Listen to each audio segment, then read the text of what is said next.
Kakkanad അത്താണിയിൽ school കുട്ടിയുടെ ബാഗിൽ മൂർഖൻ പാമ്പിനെ കണ്ടെത്തി. അത്താണി എലവക്കാട്ട് അബ്ദുൽ അസീസിന്റെ വീട്ടിലാണ് ഞെട്ടിക്കുന്ന സംഭവം നടന്നത്. തലനാരിഴയ്ക്കാണ് 1-ാം ക്ലാസ്സുകാരൻ അപകടത്തിൽ നിന്നും രക്ഷപ്പെട്ടത്. ഇന്നലെ വൈകിട്ട് ട്യൂഷൻ കഴിഞ്ഞെത്തിയ കുട്ടി തന്റെ ബാഗ് ഹാളിലെ മേശയ്ക്ക് താഴെയായിരുന്നു വെച്ചിരുന്നത്. ഇന്ന് രാവിലെ വീട് വൃത്തിയാക്കുന്നതിനിടെ വീട്ടുജോലിക്കാരി ഈ ബാഗ് മാറ്റാൻ ശ്രമിച്ചു. ഈ സമയത്താണ് ബാഗിന് അസാധാരണമായ ഭാരം അനുഭവപ്പെട്ടത്. സംശയം തോന്നി പരിശോധിച്ചപ്പോഴാണ് ഉള്ളിൽ ചുരുണ്ടുകൂടിയിരിക്കുന്ന മൂർഖനെ കണ്ടത്. പാമ്പിനെ കണ്ട് ഭയന്നുപോയ വീട്ടുകാർ ഉടൻ തന്നെ ബാഗ് മുറ്റത്തേക്കെറിയുകയും ചാക്കിട്ടു മൂടുകയും ചെയ്തു. തുടർന്ന് വനംവകുപ്പിന്റെ സർപ്പ റെസ്ക്യൂ ടീമിനെ വിവരമറിയിക്കുകയായിരുന്നു. വിവരമറിഞ്ഞ സ്ഥലത്തെത്തിയ എളമക്കര സ്വദേശിയും പാമ്പുപിടുത്ത വിദഗ്ധനുമായ റിൻഷാദ് അതീവ ജാഗ്രതയോടെ മൂർഖനെ പിടികൂടി.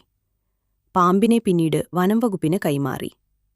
പുറത്ത് അന്തരീക്ഷ താപനില വർദ്ധിച്ചപ്പോൾ തണുപ്പ് തേടി വീടിനുള്ളിൽ കയറിയ പാമ്പ് സുരക്ഷിതമായ ഒരിടം എന്ന നിലയിൽ ബാഗിനുള്ളിൽ അഭയം പ്രാപിച്ചതാകാം എന്നാണ് കരുതപ്പെടുന്നത്.